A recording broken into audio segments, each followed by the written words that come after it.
Aziz do'stlar, bahor keldi, lekin biz so'malak qilayotganimiz yo'q. Husn aka, hozir bir atalami bu? Ya bu atal emas. Bu don. Bu yerda mana hozir siz bilib oling, bu atala bilan don pishirganni odamlar adashtirib oladi. Ha, ko'pchilik adashtiryapti shuni. Ko'p bahslar bo'lyapti. Atala men hech qilmaganman, uni bilmayman. Bilishimcha ko'rganlarim arzon unmi, ya mikina deydi, kepek narsalar qo'shib turib aralashtirishadi. Qanaqadir yurishdi maydasi, qanaqadir set arzonchi narsalardan qilishadi. Endi qanaqalarda YouTube'larda ko'rdim. U menimcha sigirga yo qanaqadir ushab turishga bo'lsa kerak mollarni, shundoq boqayotganlarga. Nima, natija uchun emas. Lekin mana biz pishiramiz, don pishiramiz bu yerda. Jo'xori, bug'doy pishiramiz, u atalamiz, bu yem. Hali boy aytgandek pishganda yuqishi yaxshi bo'ladi.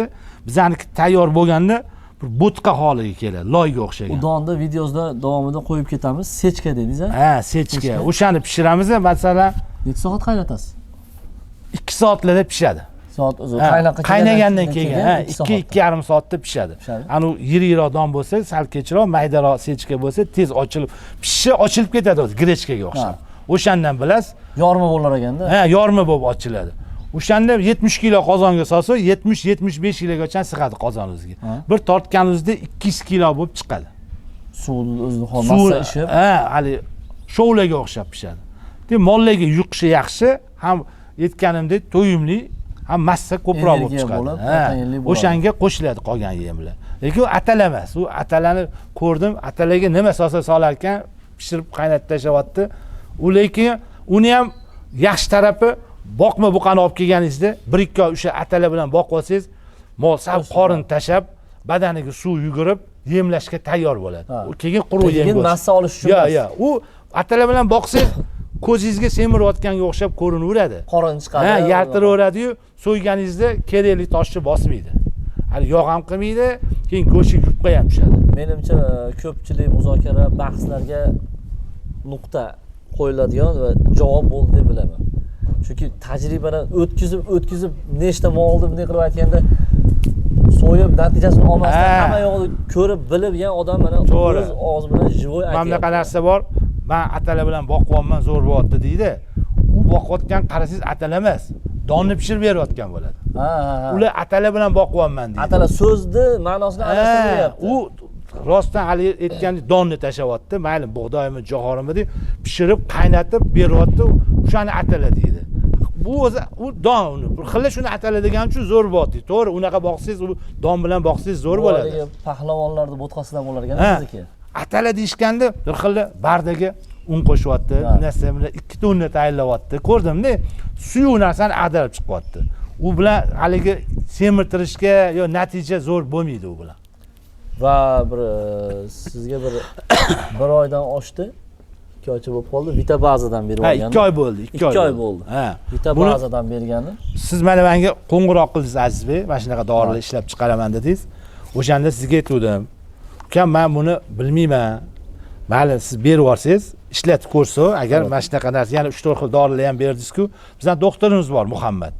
Olib keldim, Muhammadning oldiga o'tib, Muhammad, mana shunaqa, men dorilarning otini bilmayman, doktorimiz qaragani uchun aytsam, yo to'g'ri, men bulardan foydalanamiz. Sizni bilar ekan u yigit. Mana bundan qo'ylarda foydalandi. Hali qo'ylar tug'di, hali qo'zichoqlarga berib anaqa qildi, effekti bo'ldi. Hozir buni Xudo xolasa endi buni molga ham berishni boshlaymiz. 2 oy qo'ylarda foydalandi, yaxshi, qo'zichoqlar yaxshi o'sdi.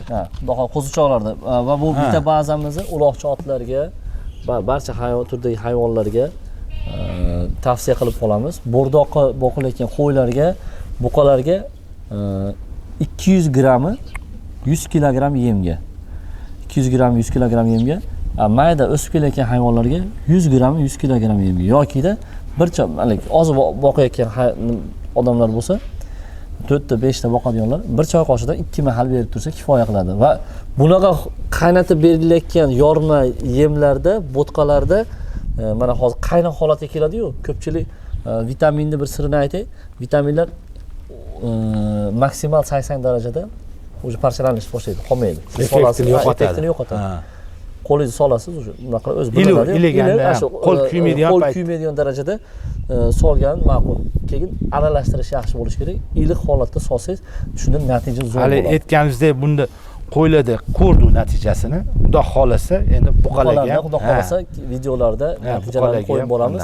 Albatta tavsiya qilib qolamiz va buni berishdan maqsad hozir mana bahor kelyapti, bu qish mavsumida qo'ylarda jun yeyishlar kuchayib ketadi, tuyoq chirishlari kuchayib ketadi. Buqalarda ham devor g'ajishlar, g'ajishlar kuchayib ketadi. Bu muammo bizda bo'lib kelgan. Shuni oldini olish uchun mel berib kelardi bizga. Mel berib kelardi. Melda hozir mana buni tarkibi meldan kuchliroq ekan. Kompleks xohlasa, endi bunga o'tamiz. U oldin bunaqa narsalar endi mana rivojlandi-ku. Oldin mel Namangandan mel kelardi, pishchoy mel deb egasi berardi. Shu faqat molli fermalar oladi. O'sha meldan foydalandi. Endi buni aytganingizdek vitaminlar ko'proq.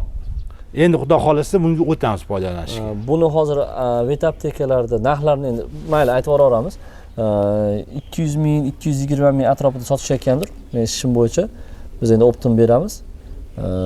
5 kilogrammini. Ya'ni 5 kilogrammi bo'rdoqlarga 2,5 tonna yemga mo'ljallaganda, mayda mollarga o'sib kelayotgan mollarga 5 tonna yem. Ya'ni endi siz o'zingizni kalkulyatsiyangizni chiqarsangiz bu juda bir arzon narxda tushib kelyapti, xudo xolasa.